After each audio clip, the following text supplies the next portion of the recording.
حضرت موسیٰ علیہ السلام اللہ کے جلیل القدر نبی اور اولو العزم پیغمبر تھے۔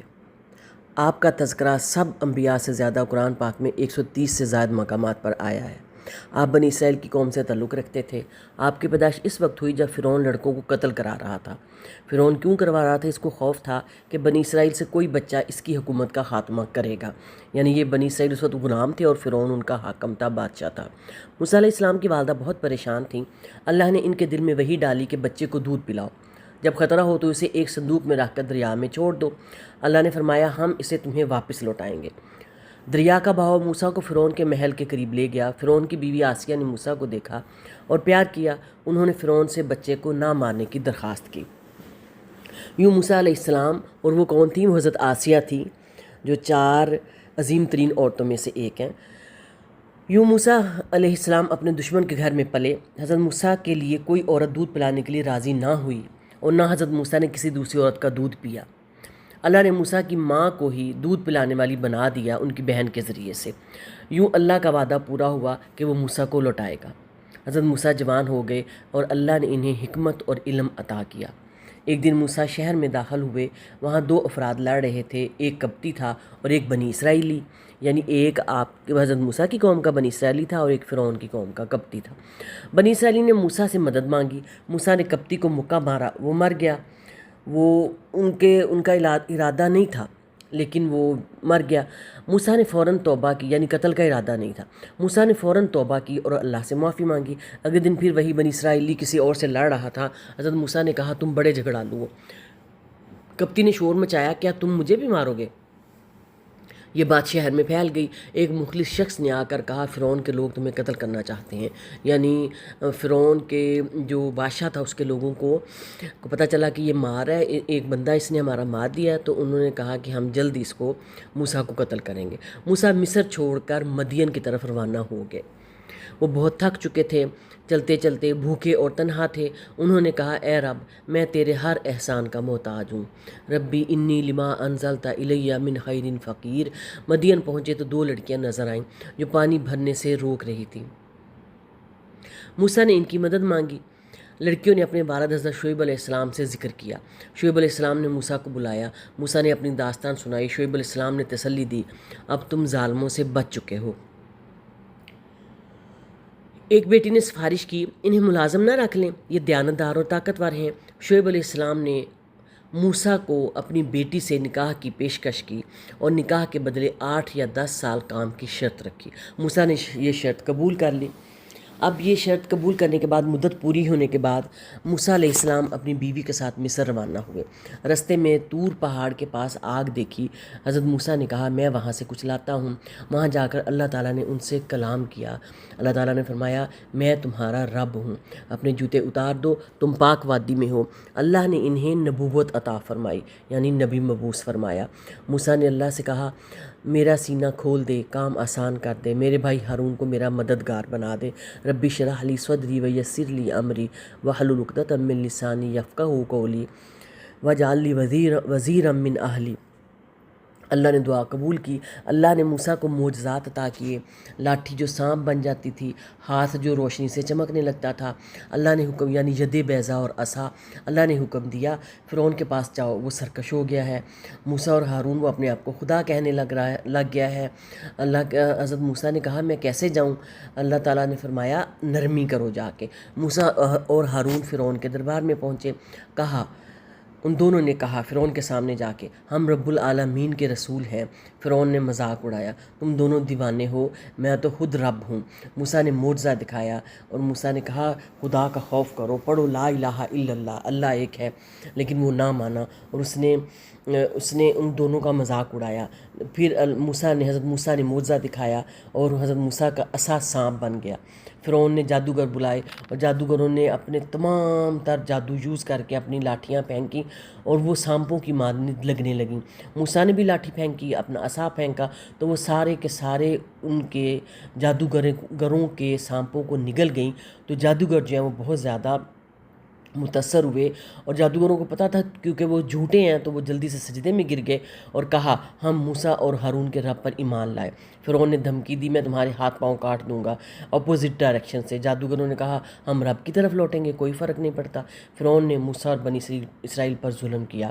اللہ نے مختلف عذاب نازل کیے، خون، مینڈک، جوئیں، طوفان، ٹڈی دل۔ فرعون توبہ کا وعدہ کرتا مگر پھر مکر جاتا۔ بنی اسرائیل کو اجازت ملی کہ رات کے وقت نکلیں۔ موسیٰ قوم کو لے کر نکلے، فرعون پیچھے آیا، آگے دریا، پیچھے فرعون۔ حضرت موسیٰ جب اپنی قوم بنی اسرائیل کو لے کے جا رہے تھے نا، بہت زیادہ اس کے ظلم و ستم سے تنگ آ کر، تو اللہ تعالیٰ نے حکم دیا کہ رات کو نکلو۔ اب کیا تھا، جو ہی وہ لے کے نکلے تو فرعون کی فوج بھی ساری حضرت موسیٰ کی قوم کے پیچھے آ گئی۔ اب آگے دریا تھا، پیچھے فرعون۔ قوم نے کہا ہم تو پکڑے گئے۔ بنی اسرائیل نے ہمیشہ کی طرح۔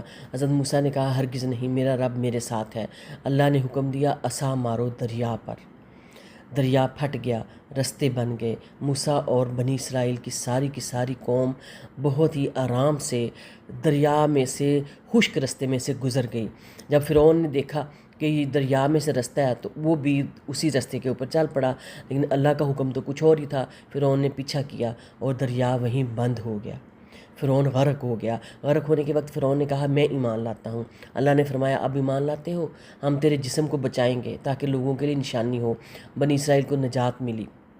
موسیٰ اللہ کے حکم سے طور پر گئے، پیچھے قوم نے بچڑا بنا کر پوجا شروع کر دی۔ موسیٰ واپس آئے، غصے سے تختیاں پھینک دیں۔ بھائی ہارون سے سوال کیا کیا تم نے نہیں روکا؟ قوم نے توبہ کی، اللہ نے معاف کر دیا۔ بنی اسرائیل بار بار ناشکری کرتے رہے۔ اللہ نے آسمان سے من و سلوہ اتارا، پانی کے لیے حضرت موسیٰ نے پتھر پر عصا مارا، 12 چشمے نکلے۔ پھر بھی قوم نے کہا ہم ایک کھانے پر اکتفا نہیں کرتے، ہمیں لہسن، پیاز، ادرک چاہیے۔ اللہ نے ناراضی فرمائی تو رات دی گئی، مگر قوم نے پھر عمل نہ کیا۔ پہاڑ کو ان کے سروں پر بلند کر کے وعدہ لیا گیا۔ حضرت موسیٰ نے 70 افراد کو معافی کی درخواست کے لیے لیا، وہ بجلی کی کڑک سے ہلاک ہو گئے۔ موسیٰ نے دعا کی اور اللہ نے انہیں دوبارہ زندہ کر دیا۔ قوم نے کہا ہم تو تمہارے رب پر تب بھی مان لائیں گے جب ہم اس کو سامنے دیکھیں گے۔ قوم نے بار بار اللہ سے عجیب مطالبے کیے، کہا ہم ہر وقت ایک ہی کھانا نہیں کھا سکتے، ہمیں تو مختلف چیزیں چاہیے، ساگ چاہیے، لہسن چاہیے، گیہوں چاہیے۔ اللہ نے فرمایا کیا بہتر چیزوں کو چھوڑ کر گھٹیا چاہتے ہو؟ اللہ نے حکم دیا کہ ایک شہر میں داخل ہو جاؤ، مگر قوم نے نافرمانی کی اور کہنے لگے ہم تو وہیں بیٹھے ہیں۔ حضرت موسیٰ نے کہا اے رب میرے اور اپنے درمیان فرق کر دے۔ اللہ نے نافرمانوں کو 40 سال کے لیے صحرا میں بھٹکنے کے لیے چھوڑ دیا۔ حضرت موسیٰ نے صبر کیا، مسلسل ان کی اصلاح کرتے رہے۔ اللہ نے انہیں تورات دی جو بنی اسرائیل کے لیے ہدایت تھی۔ حضرت موسیٰ اللہ سے ہم کلام ہونے والے پہلے نبی تھے، انہیں کلیم اللہ کا لقب ملا۔ حضرت موسیٰ نے اللہ سے عرض کی اے رب اپنا دیدار دکھا دے۔ اللہ نے فرمایا تم مجھے نہیں دیکھ سکتے، لیکن پہاڑ پر تجلی فرمائی اور کوہ طور ریزہ ریزہ ہو گیا۔ موسیٰ علیہ السلام بے ہوش ہو کر گر پڑے۔ جب ہوش آیا تو کہا میں توبہ کرتا ہوں، میں سب سے پہلا ایمان لانے والا ہوں۔ موسیٰ کی ساری زندگی اللہ کی عبادت اور قوم کی رہنمائی میں گزری۔ ان کی قوم اکثر شکایتیں کرتی مگر حضرت موسیٰ برداشت کرتے۔ بنی اسرائیل نے بار بار نافرمانی کی، جھوٹ بولا، وعدہ خلافی کی۔ حضرت موسیٰ نے اللہ سے بنی اسرائیل کے لیے بار بار مغفرت مانگی۔ کچھ لوگ ظاہری ایمان لاتے، دل سے نہیں مانتے تھے۔ اللہ تعالیٰ نے فرمایا تمہارے دل سخت ہو گئے ہیں جیسے پتھر۔ کچھ دل ایسے بھی ہیں جو پھٹ پڑتے ہیں اور ان سے پانی نکلتا ہے، لیکن تمہارے دل ہر قسم کے پتھروں سے بھی سخت ہو گئے ہیں۔ قوم نے کہا ہمیں گائے ذبح کرنے کا حکم دیا گیا ہے۔ اللہ تعالیٰ نے فرمایا موسیٰ نے کہا یہ ایک قتل تھا، ایک شخص کا قتل ہو گیا تھا تو اس کے لیے کہا گیا تھا، اللہ تعالیٰ نے حکم دیا تھا کہ گائے کو ذبح کرو اور پھر اس گائے کا ایک ٹانگ یا بازو اس کو مارو تو وہ پھر زندہ ہو کر تمہیں بتائے گا کہ کس نے قتل دیا۔ اب گائے ذبح کرنے کے حکم کے اوپر اس قدر بنی اسرائیل نے حضرت موسیٰ کو تنگ کیا۔ حضرت موسیٰ نے کہا اللہ کا حکم ہے ذبح کرو، مگر انہوں نے کئی سوالات کیے، کیسی ہو، کس رنگ کی ہو؟ اللہ نے کہا نہ بوڑھی ہو نہ جوان، زرد رنگ کی ہو، داغ نہ ہو۔ جب بالآخر مانا تب جا کر حکم پورا کیا۔ یہ واقعہ سورۃ بقرہ میں ہے اور یہ بقرہ واقعہ کہلاتا ہے، اسی کے نام پر ایک پوری سورت ہے سورۃ البقرہ۔ بنی اسرائیل کا ایمان کمزور تھا، بار بار آزمائشیں مانگتے تھے۔ ایک موقع پر پانی کے لیے شکایت کی، اللہ نے حکم دیا موسیٰ پتھر پر عصا مارو۔ 12 چشمے جاری ہوئے، ہر قبیلے کے لیے الگ الگ، مگر شکریہ کرنے کی بجائے شکایتیں کرتے رہے۔ اللہ نے فرمایا ان کی نافرمانی کے باعث ہم نے ان پر لعنت کی ہے۔ حضرت موسیٰ نے بہت صبر کیا مگر ان کے دل سخت تھے۔ حضرت موسیٰ کے دشمنوں میں سب سے بڑا فرعون تھا۔ فرعون نے اپنی قوم کو گمراہ کیا، سچ کو جھٹلایا۔ فرعون کے انجام پر قرآن میں بار بار تنبیہ ہے۔ قرآن نے موسیٰ کو جادوگر کہا، فرعون نے موسیٰ کو جادوگر کہا یہ تمہیں تمہارے دین سے نکالنا چاہتا ہے۔ اپنی قوم کو فرعون نے کہا کہ یہ جو موسیٰ ہے نا، یہ تمہیں تمہارے دین سے نکالنا چاہتا ہے۔ اللہ نے فرمایا ہم نے تمہیں برتری دی تمام قوموں پر مگر تم ناشکر گزار ہو۔ حضرت موسیٰ نے فرعون کو حق بات کہی مگر وہ تکبر کرتا رہا۔ آخرکار اللہ نے فرعون کو سمندر میں غرق کر دیا۔ اس کا جسم محفوظ رکھا گیا تاکہ وہ آئندہ نسلوں کے لیے نشانی ہو۔ حضرت موسیٰ نے اپنی قوم کو ہدایت دی، اللہ کی طرف بلایا مگر بنی اسرائیل نے زمین میں فساد پھیلایا۔ انہوں نے سچ کو جھٹلایا، اپنے نبیوں کو قتل کیا۔